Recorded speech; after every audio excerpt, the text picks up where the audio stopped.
Bienvenidos amigos de Perú 21 a Perú 21 TV. Como anunciábamos, como informáramos hoy en nuestra edición impresa, Las Bambas tendrá una tregua de 30 días para volver a operar. Hemos invitado a Guillermo Chino, ex viceministro de Minas, para entender un poco esta situación. Ingeniero, ¿cómo está? Buenas tardes, Oscar. Gracias por esta oportunidad. No, muchísimas gracias a usted por su tiempo. Ingeniero, si bien se anunció una tregua de 30 días y Las Bambas anuncia una reanudación de operaciones, ¿cómo hacemos ya para que esta paz sea permanente en Apurímac? Bueno, no solamente en Apurímac, que en muchas partes del país, ¿no? Necesitamos de que el gobierno pues, no actúe de manera tardía, de que el gobierno entienda de que la minería es un gran instrumento, un buen vehículo para poder generar empleo si es que se implementan tantos proyectos.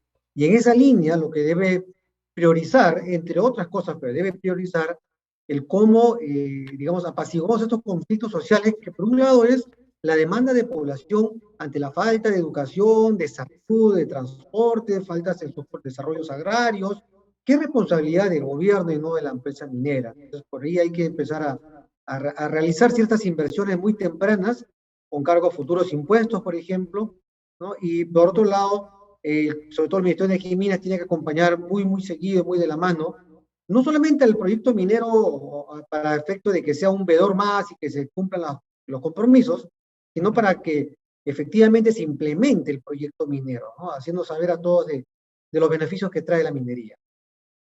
A ver, son 30 días en donde hay condiciones, ¿no? Hay condiciones, las comunidades han puesto unas condiciones, el gobierno también tiene que cumplir ciertos requerimientos que se han puesto. Bueno, y la empresa ya se ha comprometido a trabajar más de cerca con la comunidad.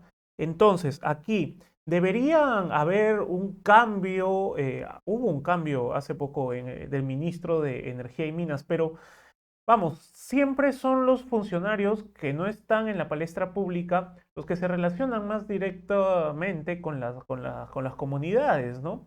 Debería haber un cambio, un enfoque nuevo en la forma como el gobierno se relaciona con las comunidades para solucionar sus problemas.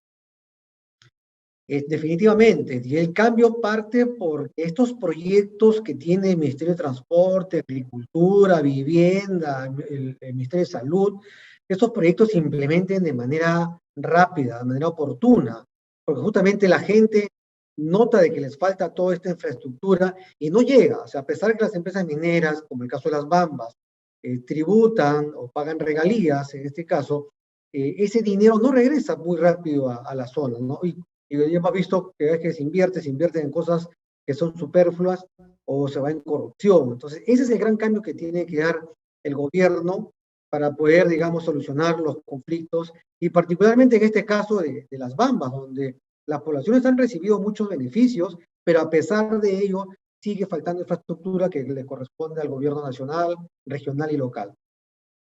Aquí un punto importante, usted habla precisamente del tema de infraestructura y lo que veíamos o lo que escuchábamos a veces cuando se les preguntaba a la gente que estaba o que había tomado las instalaciones de los terrenos de las Bambas era que nos falta el hospital, nos falta el saneamiento, caramba, acá cuando viene la helada todo el mundo sufre, pero muchas de estos pedidos sí tienen que ver con el gobierno central o con el mismo gobierno regional, precisamente porque son los que reciben las regalías y el canon, ¿verdad?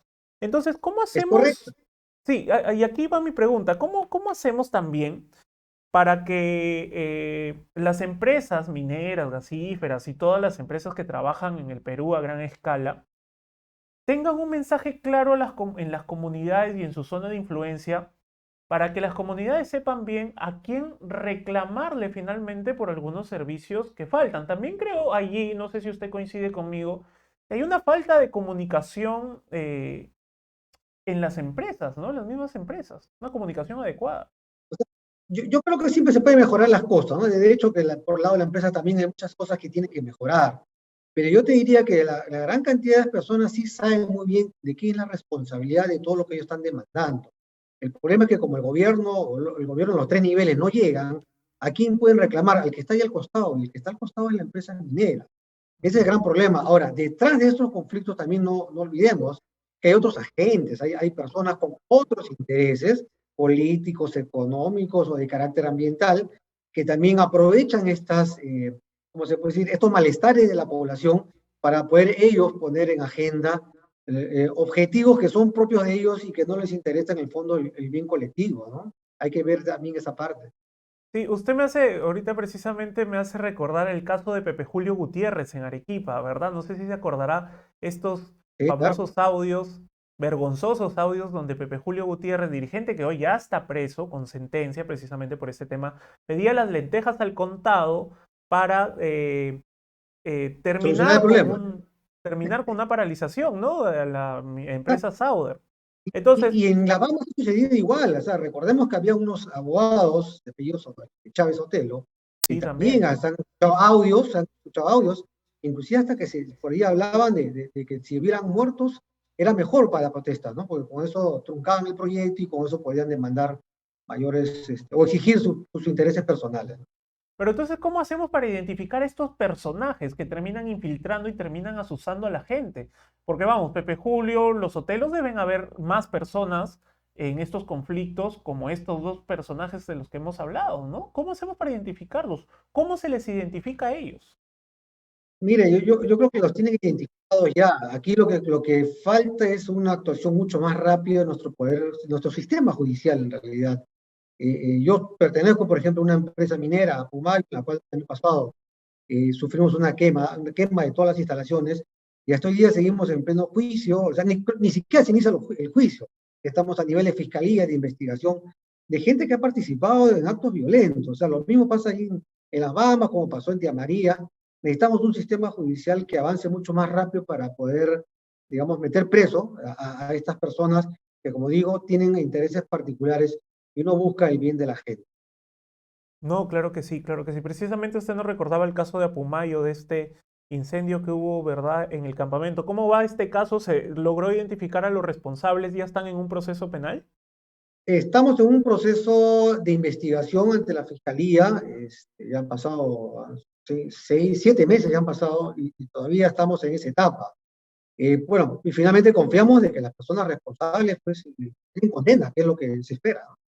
Ujú. Quiero aprovechar con usted para hablar de la minería ilegal y la minería informal, porque en Mm. estos momentos todos conocemos desde la semana pasada lo que está ocurriendo en Arequipa, específicamente en Carabelí, ¿verdad?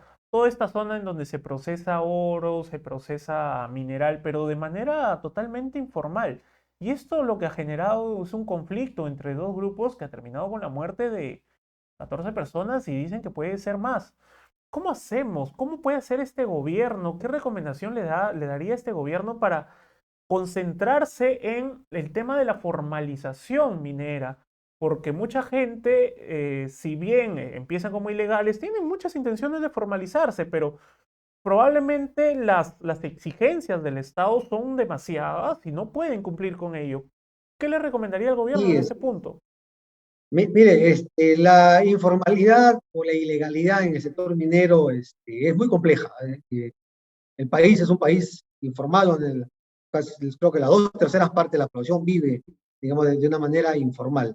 Pero hay que separar, como dice el trigo de la paja. En este caso tenemos mineros informales que quieren hacer las cosas bien, correctamente, y hay que ayudarlos, sí, el gobierno tiene que ayudarlos y trabajar con ellos en toda su formalización que es muy delicada, muy compleja, porque a veces se pide estudios que cuestan mucha plata, que a veces un minero artesanal no puede cubrir.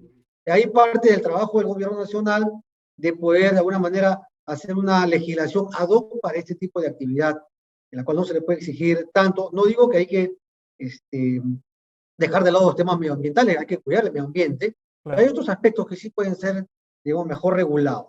Pero también hay que ver a aquellos otros mineros que más que son informales, son ilegales, que utilizan la violencia, se meten en propiedad ajena, concesiones de terceros, no quieren tributar, no quieren llegar a un acuerdo con el titular de la concesión, en fin, y que linda, digamos, muy de cerca con actividades muy ilícitas, que hay trata de personas, trabajo infantil, entre otras cosas, y es ahí donde sí debemos poner como gobierno mano dura, ¿no? Hay aspectos en los cuales sí hay que poner mano dura, Ujú. o como lo que estamos viendo estos últimos días, que hay grupos de mineros ilegales que por tomar posesión de una zona, finalmente el oro da mucho dinero, llegan a estos niveles de violencia y de matanza, ¿no?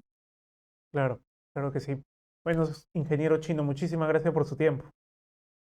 Ok, muchas gracias también. Bien, fue Guillermo Chino, ex viceministro de Minas.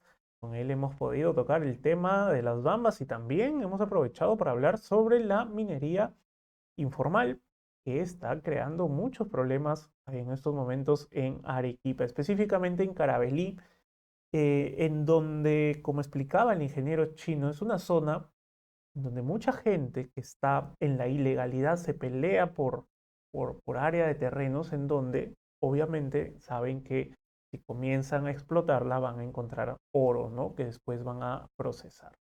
Entonces, este caso de Arequipa tiene para rato también porque el conflicto, si bien en estos momentos está medianamente controlado porque la policía y las autoridades después de 5 días le han tomado atención a este tema, hay una crisis de fondo, ¿no? Y la crisis de fondo es la minería ilegal.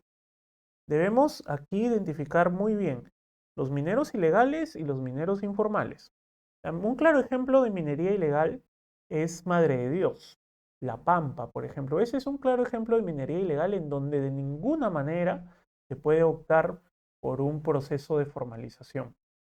En zonas como Carabelí, si bien hay minería ilegal, también hay eh, empresas que están en estos momentos en procesos de formalización, que sí cumplen con los requisitos. Claro, probablemente las exigencias sean muchas por parte del Ministerio de Energía y Minas, pero hay intención de muchos medianos empresarios de formalizarse.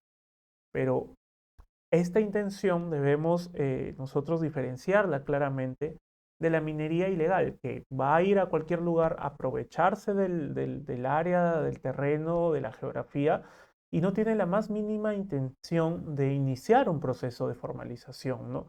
¿Qué es lo que está ocurriendo en Carabelí en estos momentos? En este caso, donde hemos conocido la muerte de 14 personas por un enfrentamiento por tierras, ojo. Bueno, pues nosotros nos conectamos más adelante. Mi nombre es Oscar Quispe, permiso.